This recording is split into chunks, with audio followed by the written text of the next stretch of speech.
So right now, not going to sugarcoat it, Biden is currently witnessing the perfect storm. When I say that, I mean all these various key demographic groups are fleeing him, not even slowly but surely, just surely. Forget the slowly part, that's gone. It's fast. So we have Muslim Americans and Arab Americans, we have young people, and now also add into the mix Latino Americans. There's new numbers that came out in a poll recently that are terrifying. And then you also have, I'm just going to show you this on the street interview that CNN did.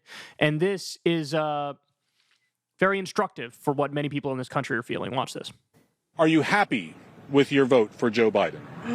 Well, I didn't see something like really change. And I didn't see changes. So I was expecting something. Gabriele Martinez was expecting better. Both she and her husband work. They have one child, 6-year-old Roman. Every month, a struggle. Right now, I work in 3 jobs because I have to pay more things. My house is more expensive. Dalton, Georgia bills itself the carpet capital of the world. Much of the labor here, Latino immigrants living paycheck to paycheck. Many now view the Trump years as better for their bottom line. Some Latino communities say when Trump was a president, we don't have high gas or inflation of the food. Right. So this is the truth. Pocketbook concerns top of the mind, and the support of this fast-growing voting bloc critical in key battleground states. So remember, the Biden campaign has been leaning in to this Bidenomics argument. So they thought their path to victory was sort of like, remember when Trump ran in 2020 and he was doing the Keep America Great Again argument? So originally he did Make America Great Again. Then he was caught between, try to do Make America Great Again or Keep America Great this time. And he sort of did both slogans. It was very weird. I've never seen anything like it. Or the politician is caught in between two different slogans in such a clear way. But the Keep America Great argument was always horrendous because it's you're saying we already, we're good. We fixed everything. We're done. And remember, when Trump, in 2020, we were talking about COVID-19 was everywhere and, the economy was struggling and there were all sorts of problems. So Keep America Great was, just delusional, right? But this, Bidenomics is the Democratic version of that. Bidenomics is hey, we did it. Victory. And what do they point to? They point to, inflation has slowed down massively when it was pretty high for a while. They point to there's a low unemployment rate number. The official unemployment rate is actually very low.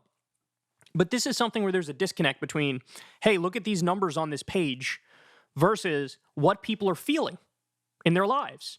And the fact of the matter is, as soon as all of those social safety net expansions that were part of the pandemic era, as soon as those went away, because there was a sunset provision, as soon as they went away, it was disaster because people felt hey, I'm doing okay. I'm getting by. In some instances, I'm even doing better. You have people at the lower end of the economic ladder.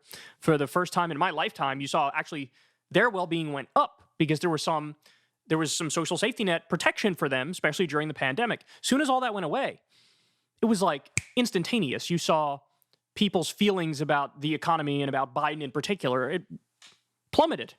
It reminds me of, remember, Biden's highest approval rating was either 52% or 54%. And it was right after he cut those $1,400 checks. You remember that? Because it turns out when you give people, some material well-being, they tend to like you and they tend to support you. So with the Latino community in general, front and center is pocketbook issues. Now, I told you guys it was bad. Well, how bad is it? Because you could say, hey, there's just one person talking to CNN. It's not that big of a deal. Right now, the most recent poll I saw, Biden only has a 4-point lead among Latinos over Trump. Over Trump. This is a guy whose core thing was the wall and immigration. This is the guy who's got new deportation plans where they say they're going to deport millions if he gets back in there. Biden has a 4-point lead among Latinos. Now, you might say, well, Kyle, that lead's a lead, right? No, this is one of the demographics where he needs to have a 30-point lead or a 40-point lead. And historically, Democrats have had giant leads like that with this community. So, guys, stop and think about it. Young people are abandoning Biden very quickly over what's happening in Gaza. Arab Americans and Muslim Americans, same thing. They're running for the hills over what's happening in Gaza. And over economic issues, you have many in the Latino community who are like, not feeling it, man. Not feeling it. So you have nothing but floundering among this administration.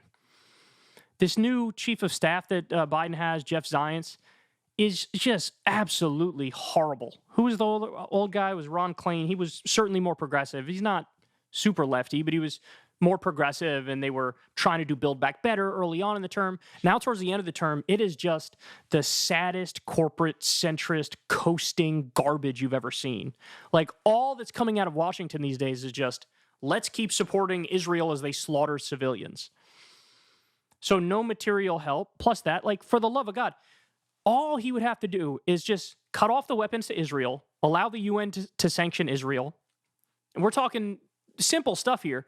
And just get through, an extension of the child tax credit. Boom. That would have an immediate impact as poll numbers would go up colossally. Just that. Do a standalone bill to get paid family leave. Boom. Like, that also would help massively. Instead, they are floundering, and they're going in the wrong direction in every imaginable way. So young people are fleeing. Arab Americans and Muslim Americans are fleeing. And now Latino Americans are fleeing. What are we doing here, man? What are we doing? Look, I'm giving you all this as a warning. Like, Biden needs to get his rear in gear. He needs to start doing real policy that helps people. There's no other way out of this. You're not going to PR or market your way out of this. You're not going to find a new slogan that's going to get you out of this. It's what people are feeling right now. The economic situation, the foreign policy situation. And look, I'm rooting for him. I want him to pull it off. Because at the end of the day, no matter all of our talk, it's almost certainly going to be Trump or Biden, unless one of them dies or both of them die. But at the end of the day, that's the most likely scenario. And of those two, any reasonable person does prefer Biden, but Biden needs to make it worth people's while.